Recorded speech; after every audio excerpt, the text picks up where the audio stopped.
Bom dia, Amy, bom dia, audiência. Temos notícia boa. Que bom. Uma notícia boa é vinda do governo federal, que deu um passo decisivo para o combate à falta de moradia, em especial ao combate à falta de moradia para aqueles que moram nas ruas. Na terça-feira, uma nova portaria conjunta entre o Ministério das Cidades, o Ministério dos Direitos Humanos e da Cidadania e o Ministério do Desenvolvimento, Assistência Social, Família e Combate à Fome estabeleceram uma reserva obrigatória de 3% das unidades habitacionais do programa Minha Casa Minha Vida para as pessoas em situação de rua em 35 municípios brasileiros. Já adianto que aqui em Santa Catarina, 2 municípios estão dentro dessa nova portaria, que são Florianópolis e Joinville. Na modalidade, né, para fundo de arrendamento residencial. A portaria abrange, então, todas as capitais e cidades com mais de 1.000 pessoas em situação de rua. A expectativa é que cerca de 1.000 unidades habitacionais sejam destinadas a esse público nessa primeira fase da implementação. Atualmente, nós temos mais de 315 mil pessoas registradas no CadÚnico como em situação de rua. A gente sabe que o número é muito maior, porque tem muitas pessoas que não acessam e que não têm o seu cadastro no CadÚnico. Mas como que vai funcionar? Os beneficiários deverão ser indicados quando as obras atingem 50% da sua execução física, e essa previsão, a média para entrega das unidades é de 18 meses.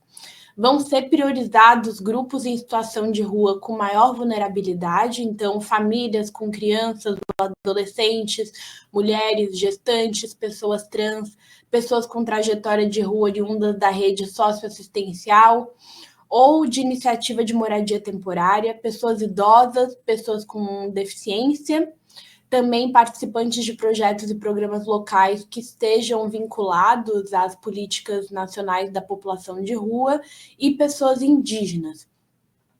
Mas esse processo ele não vai terminar com a entrega da chave dessa moradia, que será gratuita. A gente sabe que o Minha Casa Minha Vida, né, tem financiamento, mas no caso das pessoas de população de rua, a entrega desses 3%, né, reservados 3% para a população de rua, não vai ter nenhum valor que tem que ser pago por essas populações. E além da entrega da moradia, o trabalho social realizado nos empreendimentos do Minha Casa Minha Vida vão ter complementários com outros acompanhamentos dessas pessoas. Então, as ações previstas pelo governo federal são acompanhamento pré e pós-ocupação, com visitas, conversas e apoio direto, articulação com outras políticas públicas, como saúde, assistência social, educação e também de geração de renda, e orientação sobre direitos, convivência e organização comunitária, e também um apoio para se adaptar nessa vida domiciliada com segurança, dignidade e estabilidade.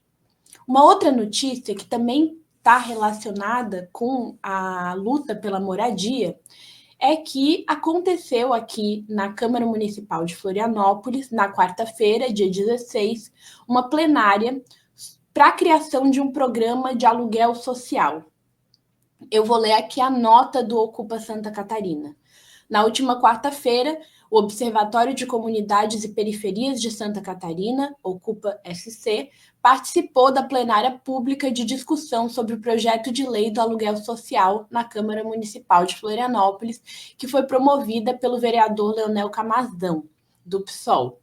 Na plenária, foi apresentado o projeto de lei proposto pelo parlamentar para a criação, então, desse aluguel social direcionado a pessoas e famílias em situação de vulnerabilidade socioeconômica e risco habitacional, nas seguintes hipóteses: situação de despejo ou risco de despejo pela impossibilidade de arcar com os custos de aluguel, situação de rua, situação de violência doméstica, situação de rompimento do vínculo familiar ou expulsão das suas residências.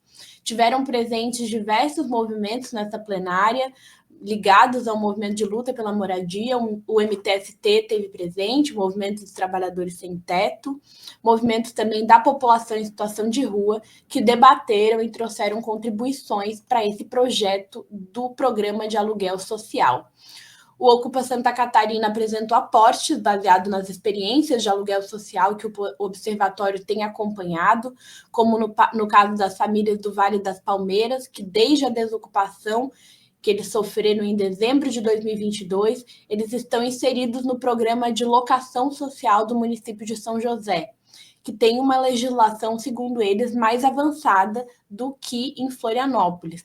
Sabemos que a instituição de um aluguel social não tem a capacidade de combater estruturalmente as mazelas que a classe trabalhadora sofre nas cidades, especialmente em Florianópolis, onde o custo dos imóveis, e vimos que também em Chapecó, e dos aluguéis tem aumentado vertiginosamente. Mesmo assim, a instituição de um benefício como esse é extremamente importante para garantir a vida de pessoas em situação de vulnerabilidade social. Por isso, seguimos na luta pela aprovação desse projeto de lei, diz a postagem do Ocupa Santa Catarina. E uma última notícia relacionada à moradia é que ontem o MTST esteve junto com a Caixa Econômica Federal para estar pensando a próxima seleção do Minha Casa Minha Vida, para orientações técnicas, para apresentação de uma proposta de projeto de moradia popular para ocupação contestado. No Mural da Manhã, na semana passada, se eu não me engano, ou retrasada, nós estivemos aqui com Luzia Cabreira, que é advogada popular, e que trouxe a experiência da ocupação Marielle Franco, que recentemente foi assinado junto com o prefeito 184 apartamentos do Minha Casa Minha Vida para a comunidade da ocupação Marielle Franco. E agora, então, a gente está vendo esse movimento em relação à moradia popular para a ocupação contestada. Muito importante, vamos estar seguindo, acompanhando, para ver esse processo de luta de todas essas famílias para poder realizar o direito e o sonho de poder ter uma casa própria. Sofia, é difícil, que eu me lembro, estou aqui. No ano passado, a gente estava debatendo, a Marina ajudou a gente bastante, debatendo a revisão do plano diretor aqui de Chapecó, né? E nós trouxemos bastante denúncias, né, em relação aos absurdos que aconteceram na revisão do plano diretor. Eu trouxe aqui de Chapecó, a Marina trouxe de Florianópolis. Tudo é pensado para única, exclusivamente o lucro desses grandes empresários, das imobiliárias, das construtoras.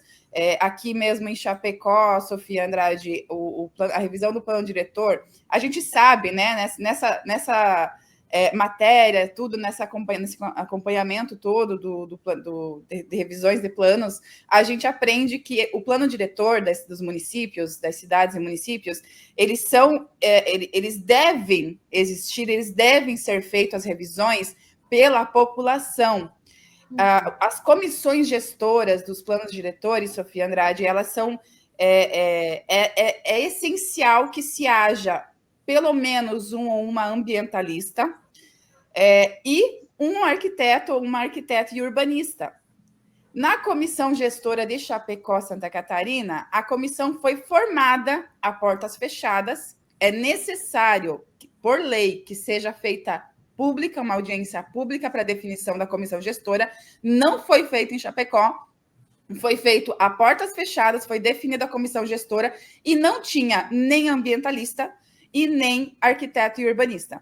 Não tinha na comissão gestora, mas tinha lá no edital público representante da maçonaria. Sim, tinha representante da maçonaria e não tinha um ambientalista para dizer que não é possível construir perto de rios, perto de encostas de rio, não tinha.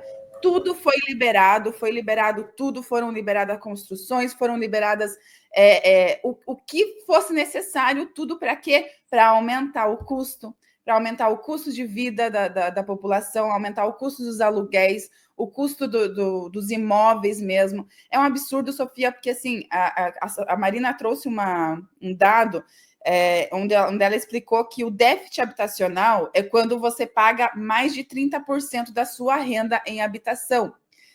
E hoje, Sofia, a gente se encontra numa realidade em que os trabalhadores e trabalhadoras estão pagando em moradia mais de 60% da sua renda.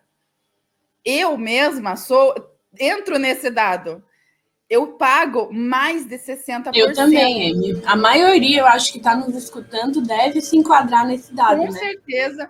Eu acho que todos aqui que estão assistindo a gente se identificam também com isso, né? A não ser, claro, os que conseguiram a sua casa própria, né? Eu estava assistindo um dia me esqueci o nome dele, é um comediante muito crítico aqui do Brasil, mas ele estava falando sobre a diferença de você adquirir um imóvel na geração passada e hoje. Antes, os nossos pais, para conseguir um imóvel, um terreno, construir sua casinha, tinham a mesma dificuldade hoje, né, para nós conseguirmos um imóvel, um apartamentinho de 45 metros quadrados, nós temos a mesma dificuldade que os nossos pais, no tempo deles, teriam para comprar uma Ferrari. Então, essa é a dificuldade hoje em dia, ser adulto hoje em dia, você ter que se sustentar, se manter, viver, apenas viver. E aí a gente vê casos, né, Sofia, em que, como a violência policial aqui de Chapecó, depois a gente vai ter a coluna da Lumen Freitas também, que pode estar trazendo mais sobre isso para nós. A gente vê casos de violência tão escancarada, assim, as pessoas que estão ali tentando viver um pouco além do turno de trabalho, né? E a gente está ali nesse déficit habitacional absurdo, e que bom que existem, que está tendo uma movimentação para, pelo menos, as pessoas, os moradores de rua, né? As pessoas que são moradores de rua terem acesso à residência e, enfim, ter toda essa... Que bom que o governo está fazendo isso. Mas eu quero perguntar para a Sofia. Volta aí, Sofia. Eu quero perguntar para ti. Eu saí para espirrar. Saiu para espirrar, eu vi. Ô, Sofia Andrade, como é que é o nome mesmo do teu cachorrinho? É Pagu. Pagu. O Pagu já está com RG? Já está registrado? É a Pagu? Não. Pagu não está registrada. Ainda não. Ó, eu já cadastrei o Fred e a Frida no Simpatinhas. Já ouviu falar desse? Eu ouvi falar, gente, achei isso muito louco. Mas é muito legal. Bem o que é isso. O Simpatinhas, Sofia, é o Sistema do Cadastro Nacional de Animais Domésticos. É uma ferramenta pública, gratuita e digital criada pelo governo federal para registrar cães e gatos em todo o território nacional. Ele é coordenado pelo Ministério do Meio Ambiente e Mudança do Clima. O Simpatinhas é uma das principais entregas do ProPatinhas, Programa Nacional de Proteção e Manejo Populacional Ético de Cães e Gatos. O seu objetivo é tirar os animais da invisibilidade, reunindo dados essenciais para o planejamento de políticas públicas de bem-estar animal, como castração, vacinação, microchipagem e ações de enfrentamento ao abandono e aos maus tratos. O cadastro é bem simples, Sofia, é rápido e é bem seguro. Basta você fazer login com a conta Gov. Lá na página do sistema tem o Simpatinhas. O sistema preenche automaticamente os dados do tutor, que só precisa inserir as informações do animal. Eu já fiz ali, já cadastrei o Fred e a Frida. E ao final é gerada uma carteirinha digital com QR Code, que pode ser fixada até na coleira, que facilita a identificação e devolução do animal em caso de perda. Legal isso, para controle e até para casos, né, de perda, você poder ter a identificação. E, Sofia, também é muito legal, porque, assim, sem esses dados, não tem como ser criadas políticas públicas, né? A gente está sempre ali falando que os animais ali, a gente tem um gasto gigantesco, né? Às vezes a gente, né, gasta o que for preciso para manter ali nossos companheiros e companheirinhas ali com a gente o máximo de tempo que a gente consegue, né? A gente teve... Ali no ano passado, o Raul Fittipaldi perdeu uma das suas companheiras, teve gastos absurdos com veterinário, né, com as clínicas, com remédios e tal.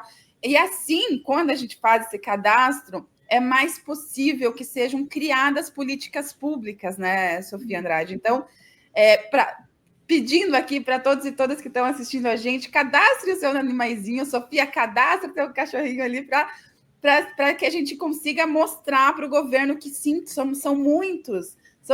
Hoje em dia, eles são o nosso conforto, né? Hoje em dia, não, né? Eles são o nosso conforto, o nosso alento. Nos momentos difíceis ali, a gente chega em casa, nós não somos julgados por eles pela nossa aparência, eles não nos julgam pelo dinheiro que a gente tem ou não tem, né? Então, são uma grande companhia, né? E realmente você não ter um SUS para animais domésticos significa que aqueles que não têm condições financeiras, quando um animal fica doente, é caríssimo para qualquer exame de sangue, para qualquer internação, cirurgia. Então, para aqueles que têm dinheiro, significa poder fazer o tratamento, e para aqueles que não, significa muitas vezes a morte, né, do seu animal, que muitas vezes é família, para muitos, é a companhia. Então, é muito desigual, né? Isso também expressa a desigualdade da sociedade que a gente vive. Exatamente. Sofia, muito obrigada pelas notícias.